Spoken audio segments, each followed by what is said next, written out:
Hello friends, welcome to Kamal Hossain blog.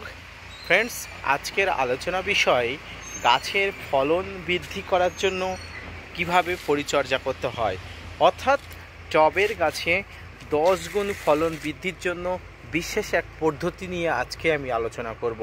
তো ভিডিওটি না টেনে কন্টিনিউ করবেন, তাহলে ছাদ বাগানে গাছের ফলন বৃদ্ধির সম্পূর্ণ ভিডিওটি আপনারা পুঙ্খানুপুঙ্খভাবে বুঝতে পারবেন। তো ফ্রেন্ডস, আপনারা দেখছেন আপনাদের প্রিয় ইউটিউব চ্যানেল কমল হোসেন ব্লগ।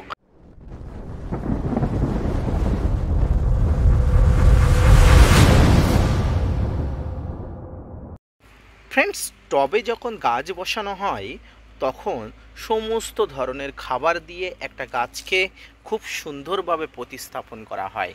আমরা যারা ছাদ বাগানি আছে, টবের গাছের মাটিতে যাতে সব ধরনের খাবার, সমস্ত ধরনের গুণ থাকে তার জন্য সুব্যবস্থা করে থাকি। কিন্তু ধীরে ধীরে টবের সব খাদ্য, প্রধান খাবার, অনুখাদ্য, মাইক্রোনিউট্রিয়েন্ট ধীরে ধীরে সেগুলো ফুরিয়ে যেতে থাকে।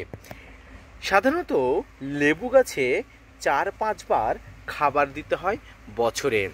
ফ্রেন্ডস, আমরা বিশেষত লেবু গাছে একটু বেশি পরিমাণে খাবার দিয়ে থাকি, কিন্তু লেবু গাছের ক্ষেত্রে 3 সিরাম পদ্ধতি অত্যন্ত দরকারি এবং জনপ্রিয়।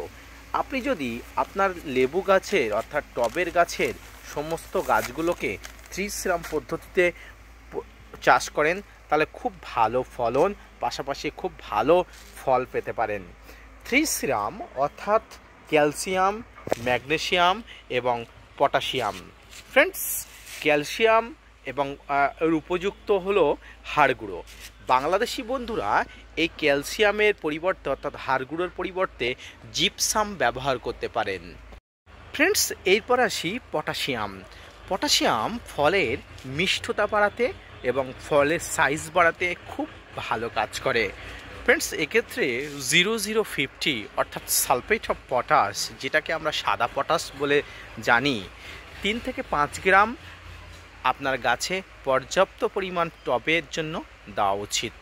টবের মাটিতে সবসময় মনে রাখবেন লাল পটাশ না দেওয়াই ভালো। এক্ষেত্রে মাটি আম্লিক হয়ে যায় এবং সেক্ষেত্রে আপনার গাছে নানা রোগাক্রান্ত হয়ে যাওয়ার সম্ভাবনা থাকে। তাই আপনি যখন পটাশের সোর্স ব্যবহার করবেন, হয় জৈবিকভাবে ব্যবহার করবেন, আর যদি রাসায়নিকভাবে দিতে চান তাহলে 0। তৃতীয় যে পর্যায়টি সেটি হচ্ছে ম্যাগনেসিয়াম, অর্থাৎ ক্যালসিয়াম, পটাশিয়াম এবং ম্যাগনেসিয়াম। এবং তৃতীয় পর্যায়টি হলো ম্যাগনেসিয়াম। এই ম্যাগনেসিয়াম গাছের বৃদ্ধি বিকাশের জন্য প্রচুর পরিমাণ দরকারি। ফ্রেন্ডস, আপনারা যদি এই গাছে 3-4 বার খাবার দেওয়ার সময় এই ম্যাগনেসিয়ামের উৎস অর্থাৎ দিতে পারেন, এটির মধ্যে সবথেকে ভালো হয় এপিসাম সল্ট, যেটাকে আমরা ম্যাগনেসিয়াম সালফেট নামে চিনি। এটি যদি ঠিকঠাকভাবে আপনার গাছে দিতে পারেন তাহলে আপনার গাছে 3 সিরাম পদ্ধতি অবলম্বন করা হবে এবং বিশেষ করে আপনার কাছে থাকা লেবু গাছে প্রচুর পরিমাণ ফলন হতে বাধ্য। অর্থাৎ টবের মাটি থেকে আপনারা যদি 3 সিরাম পদ্ধতি অবলম্বন করেন, অনেক ছাদ বাগানিরা এই পদ্ধতি অবলম্বন করে প্রচুর পরিমাণ ফলন এবং প্রচুর পরিমাণ লাভবান হয়েছেন। পাশাপাশি আপনিও একজন সফল ছাদ বাগানি হিসাবে আপনার ছাদ বাগানের উপযুক্ত পরিমাণ ফল ফুল আনার জন্য এই 3 সিরাম পদ্ধতি অর্থাৎ ক্যালসিয়াম, ম্যাগনেসিয়াম এবং পটাশিয়ামের সঠিক সোর্স দিয়ে আপনার বিশেষত লেবু গাছগুলোকে যদি সঠিকভাবে পরিচর্যা করেন আপনিও খুব সহজেই উপকৃত হবেন। তো ফ্রেন্ডস, আজকে গাছের এই যে পরিচর্যা সম্পর্কিত অর্থাৎ 3 সিরাম পদ্ধতিতে গাছে বিশেষ করে লেবু গাছের পরিচর্যা সম্পর্কিত ভিডিওটি যদি ভালো লেগে থাকে অবশ্যই কমল হোসেন ব্লগ চ্যানেলটি সাবস্ক্রাইব করে চ্যানেলের পাশে থাকবেন। আপনাদের জন্য প্রতিনিয়ত ভিডিও বানিয়ে থাকি, আপনার জন্য প্রতিনিয়ত তথ্যভিত্তিক ভিডিও বানিয়ে থাকি। আপনারা যদি মোটিভেট করেন ভিডিও বানাতে আগ্রহী হই এবং নতুন নতুন ভিডিও বানাতে উৎসাহী হই। তো ফ্রেন্ডস, এই মুহূর্তে ডরমেন্সি পিরিয়ড চলছে। এই ডরমেন্সি পিরিয়ডে গাছের সমস্ত পাতা পড়ে যাচ্ছে। এই সময় আপনার লেবু গাছে এই মুহূর্তে কোনো খাবার দেবেন না।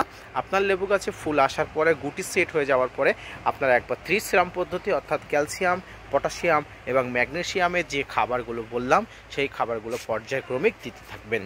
তো ফ্রেন্ডস, এই পদ্ধতি অবলম্বন করে আপনি প্রচণ্ড পরিমাণ লাভবান হবেন, পাশাপাশি একজন সফল ছাদ বাগানি হয়ে উঠতে পারবেন। তো ফ্রেন্ডস, আজকের এই ভিডিওটি কেমন লাগলো অবশ্যই কমেন্টস করে জানাবেন। আপনাদের জন্য প্রতিনিয়ত তথ্যভিত্তিক ভিডিও বানাই। আপনারা যদি উৎসাহী করেন তবে আরও বেশি পরিমাণ নতুন নতুন মোটিভেটেড ভিডিও বানাতে আমি আগ্রহী হব। তো ফ্রেন্ডস, ফিরে আসছি নতুন কোনো ভিডিও নিয়ে, ততক্ষণ সঙ্গে থাকবেন। আর হ্যাঁ, অবশ্যই আমার চ্যানেলটি